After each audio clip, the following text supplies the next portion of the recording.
Well, Pep Guardiola, for the ninth time in a row, has gone ahead to really show Arsenal that you are not in my league. He has gone ahead to beat Arsenal 4-1. And obviously, Arsenal just crumbled like never before. This season, Arsenal had never gone 4 games without a win. And this time round, it has come to pass that Arsenal have gone 4 games without a win. Welcome to this channel. Smash the like button, comment and share.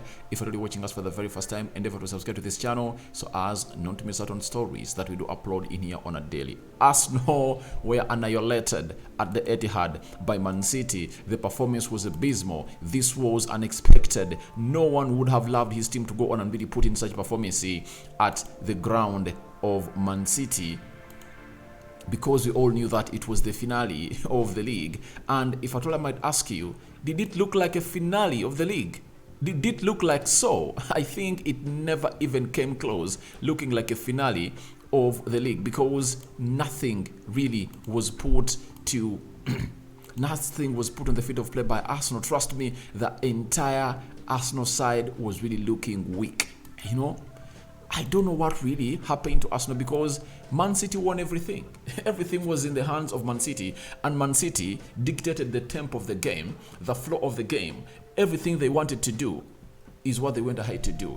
Arsenal had nothing to do in this entire game. And if I don't look at the stats, they show you exactly what Arsenal, they show you exactly why my narrative is really right. But I understand this, that all the blame for what Arsenal is going in through goes to Mikel Arteta. It goes to Mikel Arteta. And only ask me, Rokani, why are you blaming Mikel Arteta? Yeah, what makes you a good manager is doing the right thing at the right time. From the game of Liverpool, I've been calling in for Jorginho to be part of these games. I think ever since the game of Liverpool, it was the time for Arteta to understand that Jorginho has better leadership skills than Granit Xhaka. Jorginho has been in such situations than Granit Xhaka. That's it. Jorginho has the experience of really doing the needful in games like this than Granit Xhaka. Jorginho suits the system of Arsenal better than Granit Xhaka. Secondly, Jorginho is more talented than Granit Xhaka. That's it. And what would Mikel Arteta have done? I've called out this for so long, that a double pivot through a change of system should be applied by Mikel Arteta. That's it. So, as it stands, we need to find ourselves in positions of really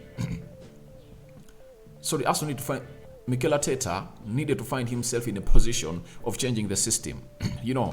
I tell you this, in the game of Liverpool, you take off Granit Xhaka, bring on Jorginho. Jorginho plays a double pivot with Thomas Partey. I think Arsenal wins that game. Why? Jorginho is the best press-resistant player in that Arsenal side. Even in the game they played yesterday, I had told you in my match preview that I believe it's high time Mikel Arteta changed a system from a 4-3-3 to a 4-2-3-1. Surprise Pep Guardiola. Every time you're predictable like that, you can easily get beaten, because Pep Guardiola is a master of this. He's your teacher. He knows exactly what is running in your brain. And the only way to catch him offside is to go all out and field players that all field up a system that he least expects.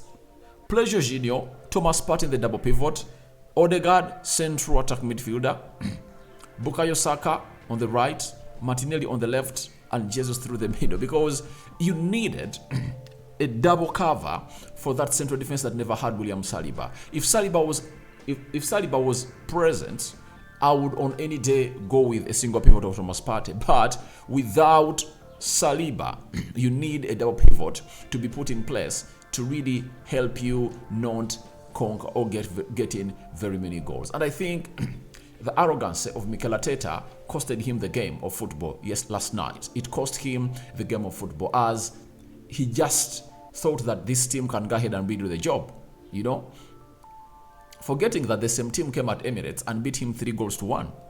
That's why when I was really giving you my predictions, I told you 40% win Man City, 30% for Arsenal to win, and 30% a draw. That's it. Because I saw it very hard for Mikel Arteta to change his playing system. You know, sometimes you need to change your playing stuff because it is now predictable. Everyone knows it. Look at Man City. They were predominantly known for playing a 4-3-3 system, you know, but they change sometimes to a 3-2-4-1, sometimes to a 4-2-3-1, sometimes to a 3-5. You know, he's really not rigid. And Mikel Arteta is a rigid guy. And you cannot come out and really have a manager like that who doesn't even change his tactics. That's really bad. I praise him the game of Southampton, went in for it and brought on Raulio Trossard and took off Zinchenko, took off Fabio Vieira and brought on more forwards on the field of play. But against Man City, all what would have gone ahead into the head of Mikel Arteta first was safety first. You know, safety first. You look the way Arsenal conceded the first goal, it was a message to Mikel Arteta that looks like this time round, Man City is going to come in through and obviously beat us through the connection of Kevin De Bruyne and Erling Haaland. And exactly, that's how the template was. The template was simple. Use Haaland and Kevin De Bruyne. And this time round, Haaland was not made to be on the tip of the attack. You know, he was doing more of a Kevin De Bruyne role. Drop deep because he's tall, you know, win that ball and then find a pass. You know, that's how Arsenal was annihilated. And they are really left helpless at the Etihad. When I looked at those photos of Mikel Arteta, I really felt sorry for him. I really felt sorry for him because he found himself in a situation where he was helpless. You know, I saw even his eyes starting to redden, you know. But all of that was caused by him. You know, I think when he goes back home, he'll know that I made a very big mistake. Now, Mikel Arteta could become the first youngest manager at the age of 41 to leave the Premier League because, as it stands, mathematically, Arsenal is still in the title race. But I think if you are really against Man City, unless Man City loses a game, but I don't see them losing a game. I think they are going to play every game like a finale because they're having a very wide squad of players. But in the 7th minute, it was Kevin De Bruyne. In the 45th minute, it was John Stones. Then Kevin De Bruyne went ahead to double the lead in the to make it 3-0 for Man City in the 54th minute.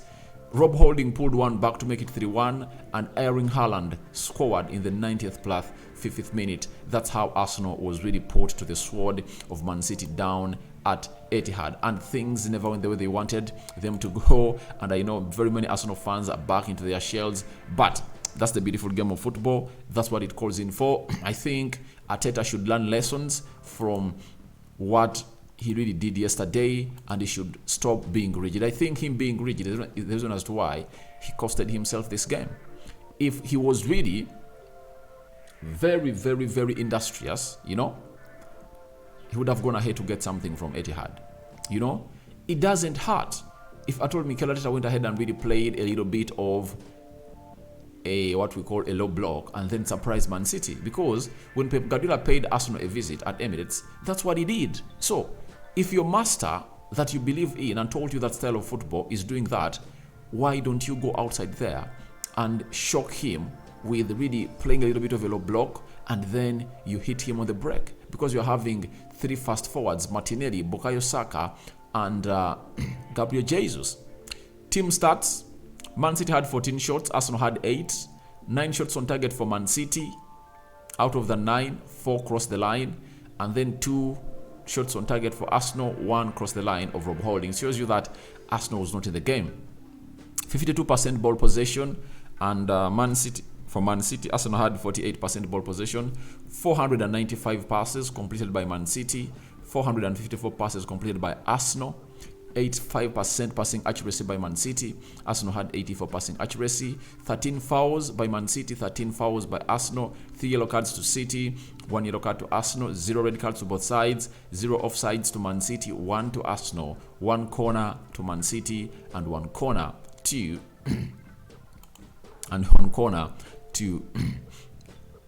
I think it's how many corners? 1 corner to Man City and 3 for a club known as Arsenal. So to me, it never shocked me by the for the result yesterday. If I really watch my match preview, I talked about how Arsenal can win this game of football. It's all about how they're going to defend. But Arsenal, for the previous 4 games, they've gone ahead now to concede 11 goals. 11 goals, Arsenal was one of the teams that least conceded goals, and now they've conceded 11. 2 against Liverpool, 2 against West Ham, 3 against Southampton, and now 11, and now 4 against Man City, taking the tally to 11. And I think you cannot play like that and still make us believe that you are really a title contender, that you want a title. I never saw any Arsenal player put out a performance that showed that, all right, we are title performers. All the players of Arsenal were really down. They came in through accepting that we've lost this. I think they first beat their minds. After beating their minds, then that reflected into the physicality of the players, because the game of football is more mental than physical.